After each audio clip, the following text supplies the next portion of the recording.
Friends, आज बात करते हैं हिबिस्कस प्लांट की गुड़हल के बारे में। मैं आपको ऐसे फर्टिलाइज़र की जानकारी दूंगी जो कि अभी इस समय फरवरी के महीने में डाल लेंगे यदि आप, तो आपका प्लांट पूरे साल भर बहुत अच्छी ग्रोथ करेगा और इसमें बहुत अच्छी तरह से फ्लावरिंग होगी। जैसे जैसे इसमें बड्स बनना शुरू होंगी और ज़्यादा मात्रा में फूल आएंगे, तो इसको अच्छी साइज़ में फूल लाने के लिए न्यूट्रिशन, पोषक तत्वों की ज़रूरत पड़ेगी। तो आज मैं आपको, यदि आपके प्लांट में बड्स ड्रॉप हो रही हैं, बड्स बन नहीं रही हैं या ग्रोथ नहीं हो रही है, तो ऐसा एक फर्टिलाइज़र बनाना बता रही हूँ जिसको डालने से आपका प्लांट 15 दिन में ही अच्छी ग्रोथ करने लगेगा। साथ ही उसमें बड्स आना शुरू हो जाएंगी और फ्लावरिंग भी होने लगेगी।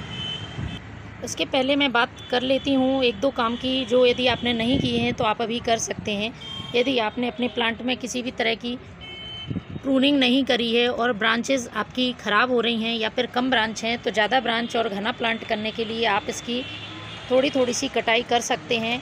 कटाई आपको तभी करनी है जबकि आपके बड्स आना शुरू ना हुई हों, क्योंकि हिबिस्कस प्लांट में हमेशा टिप्पर बड्स आती हैं। यदि इस तरह से आपके प्लांट में बड्स आ रही हैं तो फिर आप इसकी प्रूनिंग नहीं करें, उन्हीं ब्रांचेस की प्रूनिंग करें जिस पर कि अभी फ्लावरिंग शुरू नहीं हुई है। साथ ही प्लांट यदि बहुत ज़्यादा बड़ा है और आपके पॉट का साइज़ छोटा है और जड़ें इसमें बाहर तक आपको दिखाई दे रही हैं, तो इसमें रूट बाउंडिंग की समस्या हो सकती है। और रूट बाउंड होने पर आप किसी भी तरह का उसमें यदि फर्टिलाइज़र भी डालते हैं तो प्लांट ग्रोथ नहीं करता है, क्योंकि उसको इतना स्पेस नहीं मिलता है कि उसकी जड़ों का विकास हो सके। तो यदि ऐसी भी परेशानी है आपके प्लांट में तो आप उसको रिपोर्ट करिए और रूट प्रूनिंग कर दीजिए।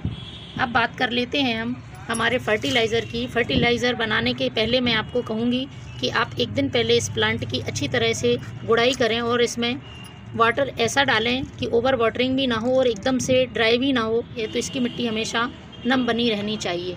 यदि आप उसको ज़्यादा सुखाकर मिट्टी को और फिर उसमें वाटरिंग कर देते हैं तो प्लांट शॉक में जा सकता है और इसकी ग्रोथ भी रुक सकती है। तो एक दिन पहले आप इसकी गुड़ाई करें, उसके बाद मैं आपको फर्टिलाइज़र बताती हूँ। तो इसके लिए सबसे पहले मैं नीम खली लूँगी। 1 मुट्ठी आप नीम खली ले लेना है आपको। साथ ही इसमें 1 मुट्ठी वर्मी कंपोस्ट डाल दें। उसके बाद इसमें आप 2 बड़ा चम्मच हमारा जो बनाना पील पाउडर होता है, बनाना पील आप इस तरह से सुखा लीजिए और सुखाने के बाद इसको पीस लीजिए। तो 2 बड़ा चम्मच भर के मैं ये बनाना पील डालूँगी।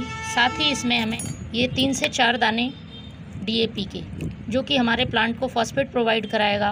बनाना पील पोटेशियम का अच्छा सोर्स है और वर्मी कंपोस्ट से नाइट्रोजन मिलेगा।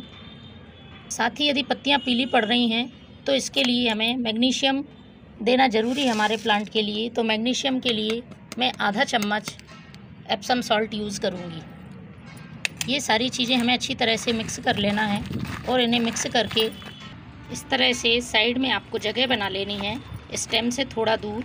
और हमें इस खाद की 1 मुट्ठी ये खाद अच्छी तरह से मिक्स करके इस प्लांट को दे देना है। ये खाद न्यूट्रिशन से फुल है, नाइट्रोजन, फॉस्फोरस, पोटेशियम और साथ ही मैग्नीशियम। ये सारे जो पोषक तत्व हैं प्लांट की ग्रोथ के लिए और इसकी बड्स ड्रॉप प्रॉब्लम ख़त्म करने के लिए बहुत ज़रूरी हैं।